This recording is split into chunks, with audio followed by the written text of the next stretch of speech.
जर सरकार नोकऱ्या देत नसेल तर आम्ही करायचं काय? चोऱ्या करायच्या? आधीच आमची जमात जी आहे ती गुन्हेगारी जमात म्हणून आमच्यावरती जो ठपका ठेवलेला होता तो कलंक अजून 100 वर्ष पुढे आमच्यावरती राहणार आहे का? सर्वांना क्रांतिकारी जय लवजी, जय अण्णाभाऊ.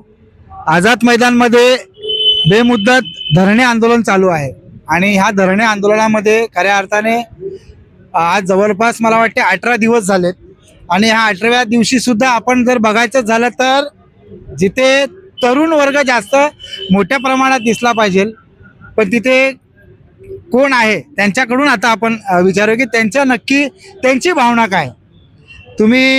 तुमचं आता वय किती आहे? 80. ओके. आता ह्या 80व्या वर्षी तुम्ही इथे आंदोलनासाठी आलात, बरोबर आहे? हो, शासनाला कुठेतरी एक जाब विचारताय काय? कशासाठी आला? नक्कीच जाब विचारायला आलो. ओके. मग हे जे काही आता जे वर्गीकरणाचा जो फायदा आहे, मूळ फायदा हा कुणाला होणार होता? पुढच्या भावी पिढीला. तुम्हाला? मग आम्हाला काहीच नाही. जयलवजी साहेब बदलापूरवरून आलेत. साहेब तुम्हाला काय वाटते या वयात तुम्ही आंदोलन करताय? आज समाज बांधव या युवा पिढीला इथून पुढे अवकड वर्गीकरणाचा फायदा व्हावा या दृष्टिकोनातून हे आंदोलन चालू आहे आणि त्या आंदोलनामध्ये मी सहभागी होण्यासाठी बदलापूरवरून इथे आलो आहे. जयलवजी जयलवजी. तुम्हाला मानाचा क्रांतीचा जयलवजी. पण तुम्हाला वाटत नाही की तरुणांनी इथे हा खऱ्या अर्थानं युवा पिढीनं जास्त सहभाग घ्यायला पाहिजे होता? हा विषय त्यांच्यापर्यंत अजून पोहोचला ही नाही का? खंत वाटते, परंतु हे यासाठी आपल्याला युवा पिढीला थोडस मार्गदर्शन करणं गरजेचं आहे. तुम्हाला नाहीये? नाही. आणि जर तुमच्यासाठी जर त्यावेळेला लोक जर झगडले असते तर त्याचा फायदा आला असता नक्की का? झाला नक्की असता? नक्की नक्की झाला. नक्की झाला असता. आज काकांनी जे सांगितलं ते खरं आहे. आज ते 80 वर्षाचे आहेत आणि भावी पिढीसाठी ते आंदोलनामध्ये सहभागी होत आहेत. गेली 18 दिवस अशाच प्रकारे वयस्कर लोकांनी, वयस्कर कार्यकर्त्यांनीच या ठिकाणी आंदोलनामध्ये सहभाग घेतलेला आहे. परंतु मुंबई आणि मुंबईच्या आजूबाजूचे जे युवक आहेत, महाराष्ट्रातले युवक आहेत, यांना माझं एक आव्हान आहे की आपण सर्वांनी ह्या आंदोलनामध्ये सहभागी व्हा. कारण की जे आता शिक्षण घेत आहेत त्या शिक्षण घेणाऱ्या विद्यार्थ्यांना भविष्यामध्ये नोकरी लागणार आहे आणि ह्यांचा हा फायदा फक्त या पुढच्या तरुण पिढीला होणार आहे. तरी सर्वांना आमचं एक विनंती असेल की आंदोलनात सर्वांनी सहभागी व्हावं. महामंडळाचे कर्ज मिळत नाहीत, लोकांच्या हाताला काम मिळालेलं नाही, संस्थेशी कामं नाहीत, संस्थेला पुरस्कार नाहीत. त्या संस्था ऑडिट करण्यासाठी 20-20, 25-25 वर्ष त्यांनी ऑडिट करण्यासाठी 1 रुपयाची मदत केलेली नाही. धर्मादाय एक तो संस्थानी सिद्धिविनायक ट्रस्ट, कितीतरी संस्था ट्रस्टला अनुदान असतात. आमच्या मागासवर्गीय संस्थांना अनुदान दिलं जात नाही. ही शोकांतिका आहे. तुम्ही ज्या मोलमजुरी करणाऱ्या लोकांना संरक्षण नाही, ज्या आज आमचे बेघर लोक आहेत त्यांना घरं दिली जात नाहीत, ज्यांची घरं आहेत ती तोडली जातात. वयाच्या 35व्या वर्षापासून संघर्ष करतोय. 35 वर्ष झाली. धारवाड मालकी दुजाची, कमाल दंडलीची चीड आहे बेकीची. आज सुद्धा आपण इकडे तिकडे आंदोलन करतो. एकत्रित आंदोलन केली पाहिजे, लढा केला पाहिजे, एकजुटीनं लढलं पाहिजे. मागण्या आपण मागायच्या, मतापुरतं तेवढे येतात लोक आणि मागण्या मागायला आपण पुन्हा जातोय. मुळात आरक्षण उपवर्गीकरण ही जी प्रक्रिया आहे, जे आता सुशिक्षित लोक आहेत आणि नोकरीसाठी जे इच्छुक आहेत अशा लोकांच्यासाठी ही प्रक्रिया आहे. या आंदोलनामध्ये मुख्यतः जे तरुण ग्रॅज्युएट मुलं आहेत त्या लोकांनी सहभाग घेऊन ही आंदोलन यशस्वी करण्याची आवश्यकता आहे. परंतु असं होताना दिसत नाही.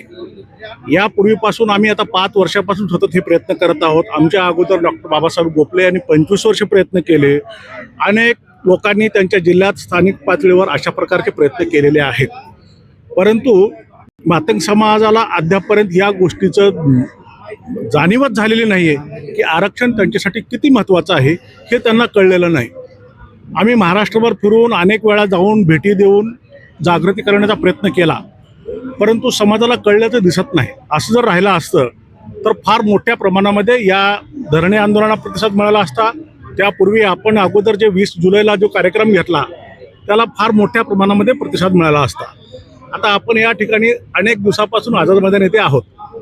ज्या ज्या लोकांचे प्रश्न आहेत ते तरुण संबंधित लोक फार मोठ्या प्रमाणात त्या कार्यक्रमामध्ये सहभागी होताना दिसतात. असं आपल्याकडे का दिसत नाही? हा प्रश्न या तरुणांनी स्वतःलाच विचारला पाहिजे. आम्ही जे पालक लोक आहोत फक्त आम्ही येऊन तो प्रश्न सुटणारा नाही आहे. आज सरकार जे आदेश काढण्यासाठी जी चालढकल करत आहे त्याचं कारण हेच आहे. सुप्रीम कोर्टानं क्लिअर कट इन्स्ट्रक्शन्स दिलेल्या असताना यांना एवढा टाइमपास करण्याची गरज नाही आहे. सरकारने जी समिती नेमत असताना सांगितले की 3 महिन्यामध्ये अहवाल येईल आणि मी ताबडतोब आरक्षणाचे उपवर्गीकरण करू, पण असं काही झालेलं नाहीये. सरकारने त्यानंतर 2 वेळा, त्याच्यानंतर 2 वेळा, म्हणजे एकूण 3 वेळा 1.5 वर्षाचं त्यांना एक्सटेन्शन दिलेलं आहे. उद्या 13 तारीख आहे, उद्या 13 तारखेला त्यांचं मुदत संपते. आजपर्यंत देखील कुठलाही अहवाल त्यांनी सादर केलेला नाही ना शासनाने स्वीकारलेला नाही. त्याच्यामुळं वेळेमध्ये यावेळेस देखील उपवर्गीकरण लागू होईल याची शाश्वता नाही आहे. याची कारणं काय आहेत? याची कारणं माननीय मुख्यमंत्री महोदयांनी जे इलेक्शनच्या अगोदरचे गुळ लावलं आपल्या कोपराला की तुम्ही हे झालं की इलेक्शन झालं की आम्ही तुम्हाला देतो, तुम्ही आम्हाला सहकार्य करा. मातंग समाज कधी नाही ते महाराष्ट्रभर फिरून स्वतःच्या पैशानं फिरून महायुती सरकारला त्यांनी मदत केलेली आहे. सरकारने ठीक आहे इलेक्शनच्या काळामध्ये त्यांच्या राजकीय अडचणी असू शकतात, आपण ते समजू शकतो, परंतु निवडणूक झाल्यानंतर ताबडतोब लागू करणं अपेक्षित होतं. परंतु अशा प्रकारचं काय झालेलं नाहीये, म्हणून आम्हाला हे धरणं आंदोलन करायची वेळ आलेली आहे. मला असं वाटतं की सरकार जे आहे बऱ्या बोलानं ह्या गोष्टी करण्याची शक्यता कमी आहे. म्हणून पालकांनी तर लक्ष घातलंच पाहिजे.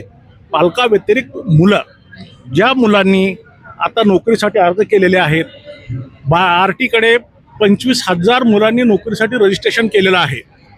ते 25,000 मुलं जरी नोकरीच्या मागणीसाठी या ठिकाणी आता मैदानावर आले तर सरकार तुमच्या कार्यक्रमात येऊन त्याची घोषणा करेल आणि तुम्हाला उपवर्गीकरण ताबडतोब देईल. पण असं होताना दिसत नाही. लोकांना वाटतं ते करतील. अरे करतील म्हणजे काय? सरकार डोकी मोजतं. तुम्ही किती हुशार आहेत, किती ताकदवान आहेत ह्या गोष्टी मोजत नाही. तुम्ही किती लोक इथं येत आहे, किती लोकांचा तुम्हाला प्रतिसाद आहे, पाठिंबा आहे, हे सरकार पाहतं.